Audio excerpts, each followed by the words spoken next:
Our chief guest has given his valuable time addressing this Foresight 16th edition. Time has arrived that we would be welcoming him for his address. Please put your hands together. Let's hear the stalwart present with us as our chief guest, Honorable Lieutenant Governor Delhi, Shri Vinai Kumar Saxena, for his address.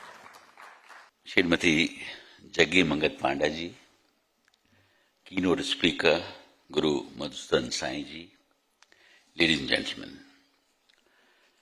It is indeed a privilege as well as a pleasure for me to be at the 16th edition of OTV's annual conclave, Foresight 2026. At the outset, I would like to congratulate the organizers for choosing the theme, the making of a Viksit Odisha, unlocking India's growth. I am the firm opinion, and even our Honorable Prime Minister Shri Narendra Modi ji has said so on many occasions, that the growth engine of Viksit Bharat 2047 will have to be the eastern states of our country. Once the drivers of our economy, states like Odisha, Bengal, Bihar, Jharkhand and Assam fell into a deep abyss due to a range of issues, including political and policy discrepancies. Home to almost 90% of India's mineral resources and pioneers in industrialization, till as late as early 60s, these states suffered heavily due to various policies, one of which was freight equalization. Rich in coal, iron ore, mica, bauxite, uranium and petroleum, etc., states that once boasted of mammoth industries in Rourkela, Angul, Durgapur, Bokaro, Jamshedpur, Barauni and Dibrugarh over the last few decades became raw material suppliers to industries in western and southern parts of the country. However, the time has come that the sun of Viksit Bharat will once again rise from the east. Dear friends, ladies and gentlemen, Viksit Bharat, as enunciated by our Prime Minister, is a national vision delivered locally. It is not an abstract national slogan. Viksit Bharat is to be built district by district, city by city, village by village. The strength of India's rise depends on the strength of its states. India progresses through many growth engines, and its states are those engines. I would like to emphasize that in today's world, states are not just units of governance, they are engines of growth. As a stronger India requires states that are economically competitive, administratively efficient, socially stable and future-ready in skills and innovation. Federalism today must be cooperative and competitive. Cooperative federalism ensures alignment of national goals, and competitive federalism ensures that the states continuously improve in investment climate, industrial speed, human development and innovation, and entrepreneurship. Dear friends, ladies and gentlemen, Viksit Bharat is not just GDP number.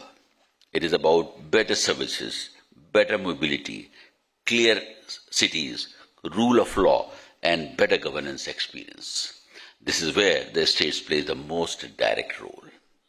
Nation building is not only about institutions at the top, it is equally about village-level empowerment, city-level planning, district-level monitoring, and state-level reform.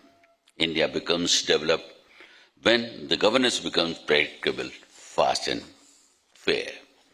To achieve this, our states, especially eastern states, should focus on skills and education, best of urban governance, and continuous process of reforms. Viksit Bharat requires a governance culture that essentially comprises of transparency, accountability, seamless service delivery, that is technology-driven. Many states are already showing what focused governance can achieve. For example, a state like Odisha can leverage its strength which lie in industry, sports, culture, sports, and talent. This will not only make Odisha nationally relevant, but globally visible. Ladies and gentlemen, I am speaking from a vernacular media platform today, and I would like to reflect on the role of media in contemporary India.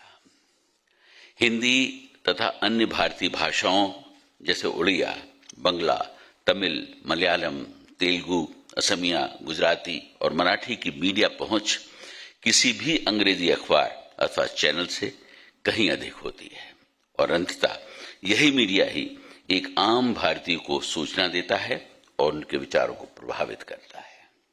मेरा मानना है कि media का प्रथम कर्तव्य बिना किसी संपादकीय प्रभाव के समाचार प्रसारित करना है।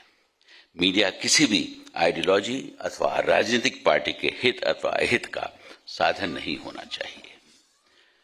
To my mind, the finest virtues of journalism are total independence, fearlessness, and determination to always stand up for the truth. Dear friends, ladies and gentlemen, the media landscape today is entirely different from what it was used to be even 10 years back.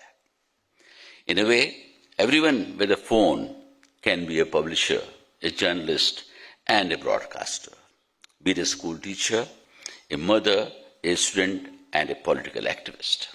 Technology has led to a phenomenal growth in the means of communication, bombarding the public with unprecedented volumes of data, information, and opinion. With this has empowered the common citizen immensely. There is a massive downside to it also.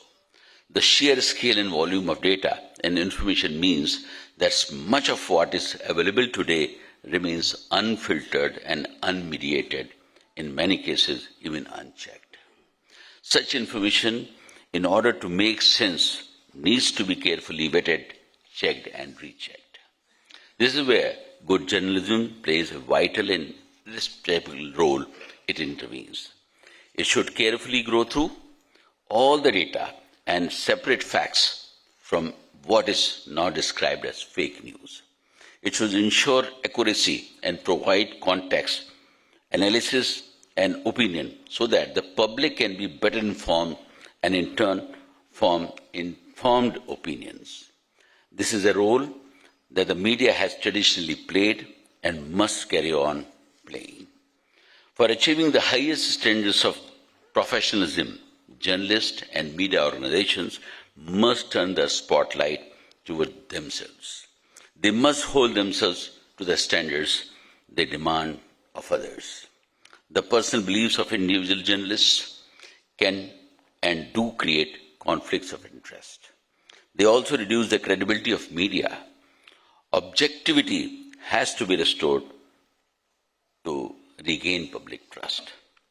The press and the media are considered to be the fourth pillar of democracy.